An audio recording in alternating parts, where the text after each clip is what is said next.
Coming up ahead in this episode of Xtalks Spotlight. I think some of the most important questions are the questions that the FDA is asking in terms of post-marketing safety studies. And they sound simple, but they are far from easy to be able to implement. I really believe decentralized clinical trials and hybrid trials will continue. And again, I think pharma do need to be mindful to make sure we haven't got an explosion of endpoints and almost tip a strength into a weakness. I think AI is going to become bigger and bigger as we look at clinical trials. Hello, and welcome to Xtalks Spotlight, illuminating insights from subject matter experts and industry thought leaders. I'm Sonia Hunt. In this episode, we're asking the question, what does the future of clinical research look like in a data-driven world? Pharmaceutical manufacturers today face mounting pressure to accelerate clinical trials, demonstrate regulatory compliance, and generate meaningful real-world evidence, all while managing rising costs and complex patient recruitment barriers. In this Xtalks Spotlight, I spoke with Alison Hollands, Senior Vice President of Epidemiology and Clinical Research Solutions at Optum Life Sciences, about how new strategies in data use and trial design are reshaping the evidence generation process. From patient identification and enrollment challenges to the integration of real-world data and evolving regulatory expectations, we explored practical ways the industry can enhance efficiency without compromise. Thank you for taking the time for the Spotlight interview, Ali. Pleasure to be here, and thank you for inviting me to talk about one of my favorite topics, epidemiology and clinical research solutions, and where we see the future going. So to start us off, what factors are driving the need for new models in epidemiology and clinical research today? I'm going to start with demand, actually. So 2025 is looking like another great year for life sciences. If we look back in 24, the FDA approved 50 new pharma medicines. And actually, if we look at where they're tracking this year, it's between 45 and 55. So fantastic news from a patient perspective. And actually, if we look at where those medicines are coming, there's been an increasing trend in gene and RNA therapies. Oncology has remained dominant over the last few years, and a real focus on rare diseases. So what does that mean from a trial perspective? Actually, it was new to me, but actually 30 to 50% of new drug approvals need at least one post-marketing safety study. That means the FDA have asked pharmaceutical company to follow up and conduct more studies. Actually, 1,000 active studies are currently being tracked in the FDA database. So this could mean looking at long-term safety, it could mean looking at pregnancy outcomes, it could be looking for rare adverse events. So that's definitely one of the factors. And I suppose the second one is the need for real-world evidence to build on the phase 2, phase 3 trials within these products. And personally, I think it's really important that we better understand how a treatment works in everyday setting with everyday patients across a diverse population of patients. So I think those are some of the factors from a demand perspective. And then there's been some recent trends. So pleasingly, there's been a real focus on increasing diversity and inclusion when recruiting for trials. We know that a lot of trials, frustratingly, don't make enrollment. So 80% of trials are not making their enrollment target. So there's a real need from that perspective. And I think we've seen an increasing use of adaptive trials where actually pharma are able to look at interim data and change trials throughout the trial period. And then a couple of things going on, I suppose, from a tech perspective. We've seen increasing decentralized clinical trials. It was something that really emerged during the pandemic, but that trend has been continuing. A real increase in AI and machine learning, and huge digital transformation in terms of how we're able to access the trials, which benefits both the patient, the site, and the sponsor. Now, Ali, let's talk about how that vision translates into action. What innovative approaches are helping pharmaceutical manufacturers address common challenges in trial design and execution? I'm going to start with the challenges first of all. I think I quoted in the first question that 80% of trials are failing to meet enrollment targets. But let's unpackage that a bit. I think there's been increasing protocol complexity over the last 10 years. And actually, I think we've all been to blame for this in many ways. So I would say sponsors and their partners, like ourselves at Optum Life Sciences, have all contributed. But what that's meant, again, in terms of a stat, is there's been an increase of over 33% in endpoints collected in a clinical trial. And in fact, the average clinical trial is now looking at over 26 endpoints. So what does that mean? It's a real burden on the sites who are conducting that trial. It's a real burden from a patient perspective, and actually what we therefore see are patients dropping out even after being recruited. And you can imagine it's like an explosion of endpoints and real-world data that then needs to be cleaned up, auditable, in order to be able to be used in clinical trials. So I think that's definitely one of the challenges. I think the other thing to be really mindful of is trials can often be quite narrow, quite unrealistic when thinking about real-world patients. And what we're really trying to do is increase that patient pool, that life sciences is still able to study the right patient population, but they're not eliminating groups of patients unintentionally. I think there's another challenge in terms of sort of a lack of patient centricity.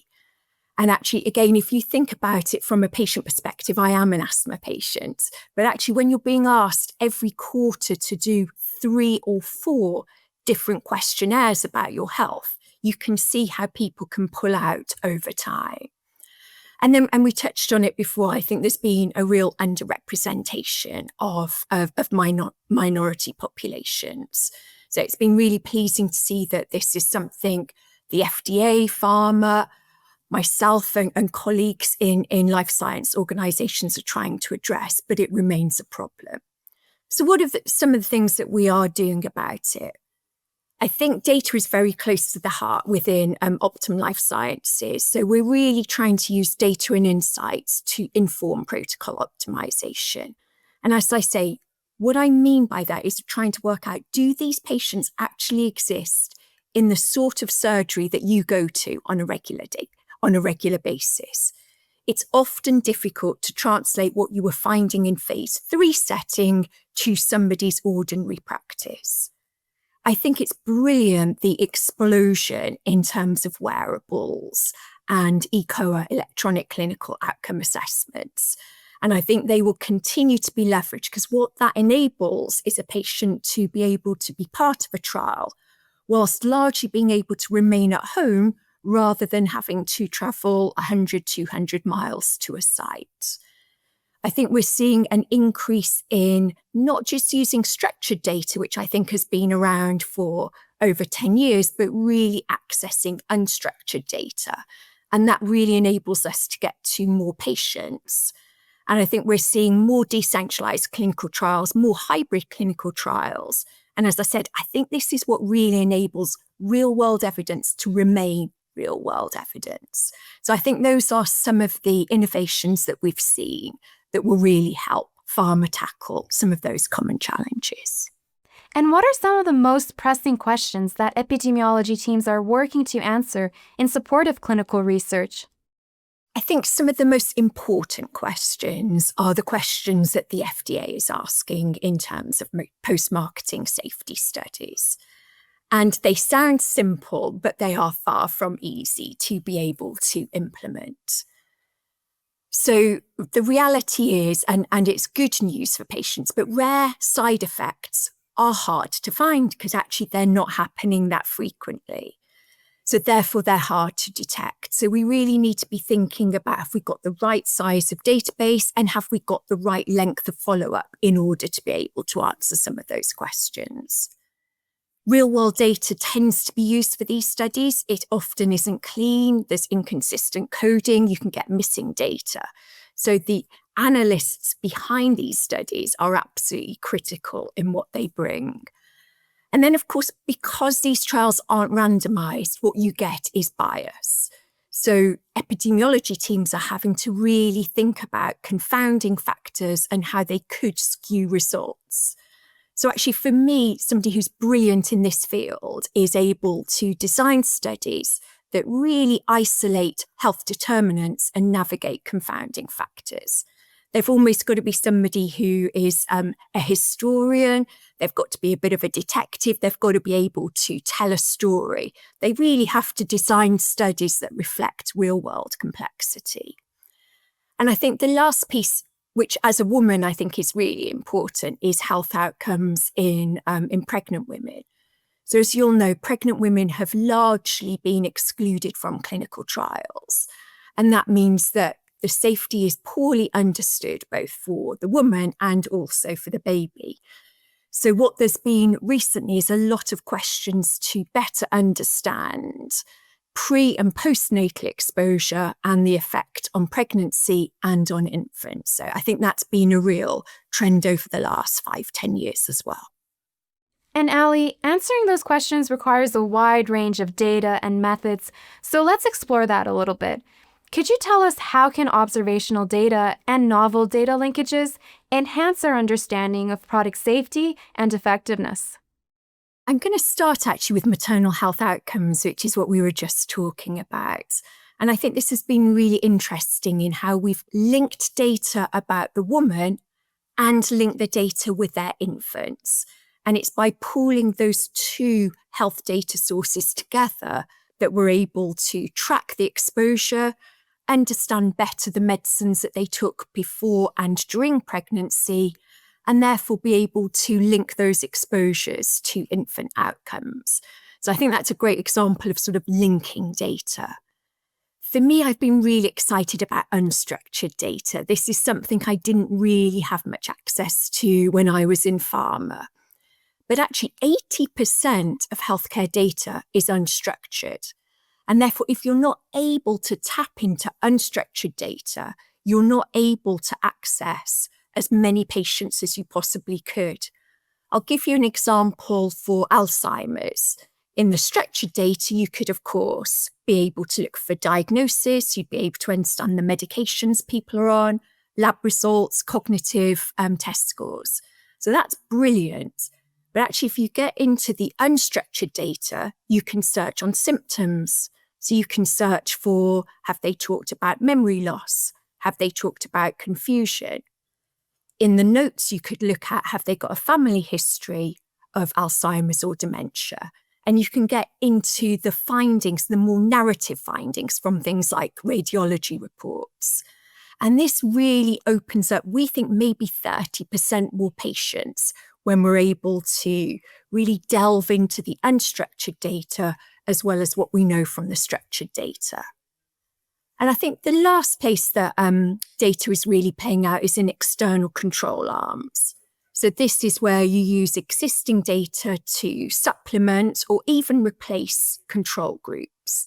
And I think this could really transform clinical trial designs, particularly when a traditional design of a trial could be either complex to implement or actually ethically complex. So I think when you look at using an external control arm, what you can do is avoid placebo. And actually that is so important when you think about oncology, when you think about pediatrics, when you think about life-threatening conditions, that we're able to help bring real evidence to life without those patients having to go onto a placebo arm of the trial. This also can reduce costs, and there's been increasing regulatory acceptance by both the FDA and EMA for using external control arms. And now to wrap up, let's bring us back to our main question. What trends or developments are likely to shape the future of clinical research over the next few years? I think we've touched on a lot of this, but I can't help but be an optimist. And I really hope that it aligns to United's vision, which is to help people live healthier lives and make the health system work better for everyone. And as I said, I'm a patient myself. I have benefited from a medicine that has some real world evidence. And it was only after seeing the results of the real world evidence that the payers were prepared to allow me access to that medicine. So I'm a big believer in it, and I really hope that we will see an increase in phase 4 trials over time. I think we need to truly embrace real world evidence. And by that, I mean that the trials are taking place where the patients are being treated. Because actually, can you imagine as a patient, if you're having that conversation with a trusted provider, I believe you're more likely to better understand the trial and accept being on the trial yourself. I really believe decentralized clinical trials and hybrid trials will continue. And again, I think pharma do need to be mindful to make sure we haven't got an explosion of endpoints and almost tip a strength into a weakness. But as we've said before, I think the real benefits of this is it can get to a much broader group of patients if we're in a decentralized setting and patients are allowed to pretty much stay at home. I think AI is going to become bigger and bigger as we look at clinical trials. I think at the moment, we're very much using it from a patient identification perspective, so on the execution of trials. But I think over time, we're going to see that it's really going to play a much bigger part in predicting trial outcomes and helping drive trial design. From a diversity perspective, I think we've talked about some of the things that will enable that, but I believe there's going to be an increase in prioritizing inclusive recruitment and making sure that we're able to reach the communities and really get to the unserved patients. And lastly, it's not something I've touched on. It's not something that within OLS we're very involved in at the moment, but I think there's going to be a real increasing trend in adaptive trial designs, where trials are far more dynamic by design. And therefore, I think what we'll see is efficiency gains, but also a real benefit from an ethics perspective. Because as you're looking at interim data, if you can see which way the results are heading from a dose perspective or safety, it's going to be much easier to change that trial mid-flight rather than get to the end of the trial. So I think that's another emerging theme that we're going to see over time. Well, thank you very much, Ali, for speaking with us today. We really appreciate your time and insights. No, thank you. Thank you for having me, and thank you for asking such thought-provoking questions.